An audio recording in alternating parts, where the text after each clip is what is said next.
Hi guys, it is Aoife from Words of Clover and I'm here to do my November and December reading wrap up. So November was a bit of a quieter month where December was a little bit better. A few Christmassy reads I was able to throw in. I do have a festive reading vlog, so I won't talk about those books too much. I'll just kind of mention them a little bit and what ratings I got, but I will leave that linked below if you haven't, or above if you haven't watched that, because I know there's a lot of videos that come out in December, so people probably miss a lot. And if you wanted to read or watch that to see both the books I was reading and what I thought about them kind of more in depth, I will leave that there. So for November, I actually started out with a reread of a trilogy that I really enjoyed a good few years ago, and that was the Cahill Witch Chronicles, which is Born Wicked, Star Cursed and Sister's Fate by Jessica Spotswood. And this is kind of a historical fantasy, alternate fantasy book where we are following three sisters. The main one we're following is the oldest sister, Kate, and she is always really worried because her and her sisters are all witches, and in the time they're living with, it's kind of like the Puritan times, kind of around where like you'd have like the Salem witch trials and stuff. They live in, I think it's Massachusetts they live in, and the kind of the leading order is this like religious order kind of run by men, and women are, it's basically that women should be wives and mothers and that's all they should be. They shouldn't be educated, and there's like basically these like witch hunts as well where women are like witchcraft is actually real in this book obviously, and women are treated really badly. If they're found out they're a witch, they're imprisoned and terrible things happen to them. So Kate is always in constant fear that her and her sisters are going to be found out to be witches, and we're kind of following that story as she like they kind of come closer and closer to being found out, and she's trying to figure out some kind of secrets from her mother's past, particularly a figure in her mother's past that she never knew about before, who she kind of feels will give her answers to things that she, you know, has never kind of been able to find out. And then she also kind of figures out a new path that her and her sisters can go on that can kind of make things a little bit safer for them. But she is kind of very prepared to sacrifice a lot of things for herself to protect her sisters, and so we're following that in these books. And obviously there is a trilogy, so we are following along with all the kind of decisions that Kate makes, how her sisters both help and hinder her, kind of sisterly relationships, the you know, the tensions that can be there as well. You can like love and hate your sisters at the same time, or love and hate your siblings, love and hate family members at the same time, especially when you're kind of like teenagers and growing up, and there's all of those things involved as well. And we also have a really cute romantic relationship in this as well, which is probably one of my favourite romance relationships in YA books that I've read before. I just feel like it's really strong from the start, and there's never really any kind of, there's not really much of a love triangle, which I really enjoy as well, because I feel like especially around the time this is written, everything had a love triangle. So when it was kind of squashed quite quickly, I did enjoy that it was always very clear of who her person was going to be. And I also really like the romantic interest. He is kind of bookish and smart and strong and really supportive of everything that she does and believes in her for who she is, and it's just really lovely. And yeah, I think that the writing of this really stood up, which isn't always something you can say when you reread things that you'd read when you were a bit younger, and particularly things like YA series as well. But I do think kind of the world building for the type of society they are living in, and Kate's character and her sisters is, yeah, I think it's just all written really well, and I really enjoyed my reread of this trilogy. So I'm really glad I was finally able to reread it. So like overall the reread I think is like a 4.5 out of 5 stars. I think the second book is, I gave it a 4 stars, and then the first and third book I gave it 5 stars. So it was a very strong reread. And then I'm going to go to one that I actually really didn't enjoy, and that is Butter by Asako Yuzuki. And this is one I've heard so much about, and I really thought I was going to enjoy this one, and it just really wasn't. We are following a woman who is a journalist, and she ends up interviewing this woman who, what's her name, Manako, who has been accused of murdering a bunch of her boyfriends. This kind of thing in the media, this woman has been able to attract all these men to her, and it's people just don't really understand it because she is fat, and how could men be attracted to this woman because she is fat. And our main character goes to visit her and becomes really like enamored by her. She's kind of has this kind of like very charismatic personality in a way, or she's able to draw people into her, and particularly when she talks about food. And our main character, whose name is Rika, doesn't really cook. She is like very busy, doesn't really give herself that time to kind of enjoy her food, and on Monaco's instructions ends up kind of getting more into cooking and really finds like a love and like into cooking, and starts to eat more and starts gaining a little bit of weight. And yeah, we kind of see how her relationship with Monaco evolves, and how she's kind of like thinking about how this woman could have murdered people. And there's kind of more to it, but that's kind of the main. It's kind of this exploration of food and murder and obsession. And this just was really, and like I don't say this word a lot, and I don't find it a lot with books, but I found it really triggering, particularly around weight loss, and how the character Rika started talking about her weight and food. And she kept talking about how like fat she was, but she'd talk specifically about like how much weight she actually like how much she weighed, and like other people would be commenting on her weight and telling her that she was gaining weight and she was letting go of herself and stuff. And then she talked about how much she weighed, and it like would be literally like nothing. It'd be like and I was kind of like, Jesus, like if they feel like she's fat and she weighs that, like how would people like react to me? And yeah, I just found it really kind of hard to read because of that. And then I just felt like it was very long, and it just really kind of, and then halfway through there was kind of a little bit of a shift, and there was a POV shift, and I just really didn't get along with it. I didn't really know what the book was trying to do at that stage. And I think as well, some people said like they really enjoyed like the food descriptions in this, but a lot of the food in it is actually food that like I would never eat, or I wouldn't actually know what they're talking about, like what the food is. So it actually kind of went over my head. So yeah, this one was not for me. So I gave it a 2 out of 5 stars. And yeah, I didn't really like it at all. So really disappointing. Then I continued with the Dream Harbour series. I read the second book, which is the Cinnamon Bun Bookstore. In this one, we are following Hazel and Noah. Hazel is like the manager of the bookstore in this town, and Noah is a local kind of fisherman, tourist. He kind of does like a tourist boat. And we know from the first book, the Pumpkin Spice Cafe, that the two of them had kind of been like circling around each other, and this is like their love story. And at the start we see Hazel, she's about to turn 30, and she's feeling kind of insecure about it. She kind of feels like she hasn't done a lot with her life. She's kind of been in this town managing this bookstore, and she kind of feels like, oh, maybe I should have done more, maybe I should have been more adventurous. And someone starts leaving her these like little clues in books in her bookstore, and like kind of a little bit of a treasure hunt kind of thing of like little adventures she can do or things she can try out. And Noah starts helping her with fulfilling those, and the two of them get closer, and obviously a romance brews up. I did really enjoy this. I liked like the bookshop setting and the treasure hunt element to it. I did, however, miss kind of in the first book, I felt like there was a lot more things to do with like what the town was doing and like the different people in the town, and there was more of like this kind of cozy feeling of getting to know more of the town and like the funny things the town does and like the events that they hold. And I feel like this one was missing that. And also there were some kind of steamy scenes that just felt a little bit out of place sometimes in terms of the coziness of it. And yeah, it was a lot steamier, I think, than the first book. And like that's fine.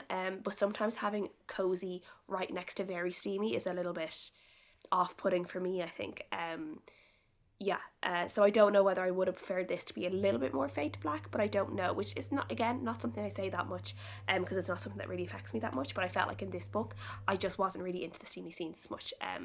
So I gave this one a 4 out of 5 stars. I did enjoy it, and I will continue on with the series. So yeah.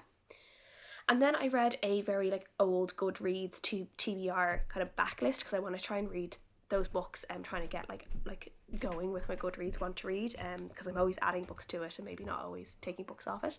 So I read The Housemaid's Daughter by Barbara Mutch. This is one I got from the library, and this one was quite disappointing for me. I thought the writing in it was like decent. It's kind of like apartheid South Africa, and we're following a character who is a black woman, and she has grown up in this house, and there's like a madam and a mister, and the madam is Irish born, and she emigrated to be with her husband when she was younger. And our main character, whose name I actually can't remember right now, is, you know, completely like, she really loves her madam.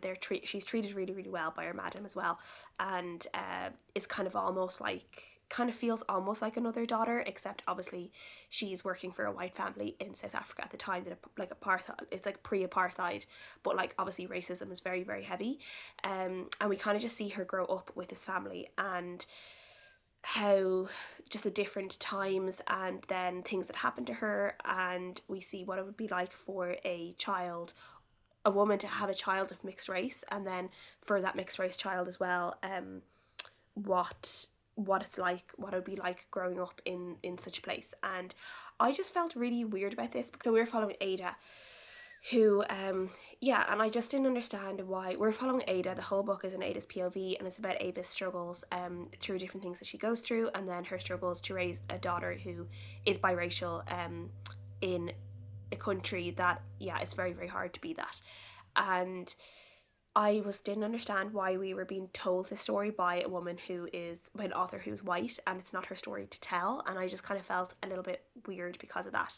And I also felt like there was this really weird kind of like white savior complex in terms of Ada and her madam, and then like why Ada was so like, she was so loyal to this family, and she wasn't always treated very well by any of them. She was really only treated well by the madam, yet she remains really, really loyal to them, and it just felt a little bit icky.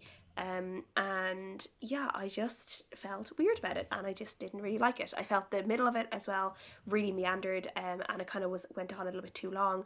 And I also felt we were missing a big part of Ada's daughter, Dawn. She would have had a really good POV, and following her story would have been really interesting. So I think if we'd had a split POV of like the start of it being Ada and the second part of it being from Dawn's point of view, I would have really enjoyed that, but we missed that completely. They didn't, it kind of like, I feel like Dawn was such a big part of the book, and then as soon as she kind of grew up a little bit, she was like out of the story completely, and I didn't really understand that, because her story would have actually been really interesting for the grand scheme of things, like growing up as a young woman again, in apartheid South Africa, and trying to make, you know, a future for herself as a pale-skinned black woman.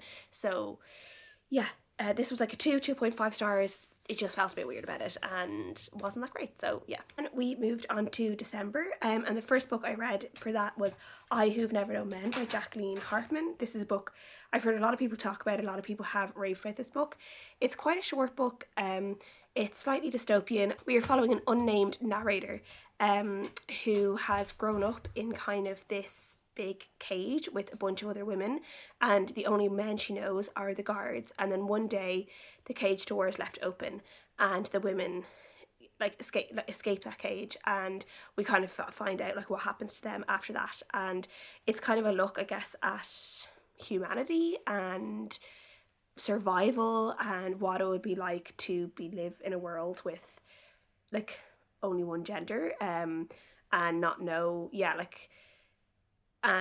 I don't know if I got what a lot of other people got out of this. I think it was an interesting book and made me think a little bit, and I don't think I felt like the main character is quite a cold person. You know, she has grown up not being around like a lot of other people. She hasn't really been shown a lot of affection or love, and a little bit dry at times, and there was a coldness to it that I kind of found it hard a little bit to connect to her. And I think it's a really interesting story, interesting premise, but I don't think I took away from it what I wanted to, or what I was hoping to, and what other people have. So it was fine. I just didn't love it. I gave it a 4 out of 5 stars. After that, I reread one of my favourites. That's Hamnet by Maggie O'Farrell. This is a reread in terms of wanting to reread it and have the story fresh in my head ahead of the movie that's coming out. It's coming out in like a couple of days, which I'm very excited about. I think it's going to be like a solo cinema trip to treat myself, you know, some popcorn, a drink, and like a couple of hours just to chill by myself. I think that'll be really nice at some point over the next few weeks. And we are following Um, Agnes, who we know that her children get sick, and we're following the grief over losing one of her children, and we know that her husband is Shakespeare, and it's kind of like the um the inspiration behind the play Hamlet, or like what, like kind of like a look at that anyway, through Maggie O'Farrell's like, she's kind of her creative fun with it, I guess is what you could say. And this story is just so well told. It's so beautiful, so poignant. There are some really, really lovely passages in this that I remember. There's one, I've always say there's one chapter that's about a flea, and how the flea gets to the point of Hamnet and his sister Judith, and how they get sick, and it's just told so well. I loved it. And also there are just some really gorgeous passages about grief, about love, about like motherhood and childbirth, that yeah, just really stood out to me this time. I will say, since having a child, reading a book where like the grief of a child, it does feel heavier and feels harder to read at times, but at the same time it feels more like it obviously touches me more, and it kind of even makes the book better in that way as well for me, because I feel like it's really hitting those emotions even more than they were before. So yeah, I just love this. 5 out of 5 stars, easy. Probably will be a continuous reread for me over the years, and I cannot wait for the movie. Then a couple of Christmas books I read, which I'm not going to really talk about because I do have a whole vlog on these. The first one was an audiobook. It was All I Want for Christmas by Karen Swan. I gave this a 4 out of 5 stars. This is kind of like a romantic contemporary book. Really enjoy Karen Swan, read her every year, and yeah, already looking forward to next year. Then I read the third Dream Harbour book, which is The Christmas Tree Farm by Laurie Gilmore. This was a 4 stars, but I might actually drop it to a 3.5 the more I'm kind of away from it, the more I'm thinking about it more in comparison to how I liked it and how strong the story was. And I think I'm just kind of, I've been seeing some other people review it, and they've brought up things that I've been like, oh yeah, that is actually a really good point about the story and the writing and how it's a little bit weaker than the others. So I might drop it to a 3.5. And then The 8 Heartbreaks of Hanukkah is also a book that I read. This was kind of a Jewish take on the Christmas Carol, which was quite fun, and I gave this a 3 out of 5 stars. I did have some kind of things that I didn't love about this book, so I talk about that a lot in the vlog as well. And then the last book I read was Christmas at the Pineview Inn by Molly Gray, and I also gave this one a 3 out of 5 stars. This one was just fine. It was kind of nice to end the Christmas reading with, but there wasn't anything particularly like special or dramatic or anything about the book. It was kind of like one of these kind of like easy reading kind of books, which are nice now and again. And then my last audiobook that I finished this year was To Sir Philip with Love, which is the 5th Bridgerton book. And this one was actually a bit of a disappointment because, now to be fair, I've heard people give out about this book before because people obviously love Eloise so much, who is the sister we are following, the Bridgerton sibling we are following in this book. She's a very vivacious, free-spirited person, and kind of thinking about her being tied down into marriage and motherhood is kind of hard to do. So I was interested to see how it would all work out, and we find out that she has basically run away to visit with this man, Sir Philip Crane, who was married to like a distant cousin of hers, who has died previously. And she has been writing letters to Philip Crane for over a year, and he's kind of proposed marriage, and she wants to see if he's actually kind of like husband material. So she basically runs off to live with him for a couple of weeks and see if she actually likes him enough to marry him. And things don't get off to like a great start, and it also turns out that he has a pair of very troublesome twins. So one of the reasons why he wants to marry is because he desperately needs... Yeah, I hear you. He desperately needs someone to be a mother to his twins. And yeah, we kind of see his connection with Eloise and how that grows, and how he tries to woo her, and how she kind of connects with the twins as well. And like, this was fine, but I just think it was disappointing in terms of, I feel like Eloise deserves more, and she deserves a man who's just more than what Philip Crane is. I didn't find him a particularly charming like main character. He's not like, he just doesn't do enough, I think, in terms of like proving himself to her. And there's kind of things around like sex and stuff, and how he kind of wants her in the bedroom, and he's been like deprived of having sex with his previous wife because she had like severe clinical depression and postpartum depression, and she was really melancholy, and he felt like, you know, he was almost forcing her to have sex if he was having sex with her, and that there was this big whole thing, and then he was enjoying obviously with Eloise, and it kind of just became really, I don't know, I just felt a bit uncomfortable about it.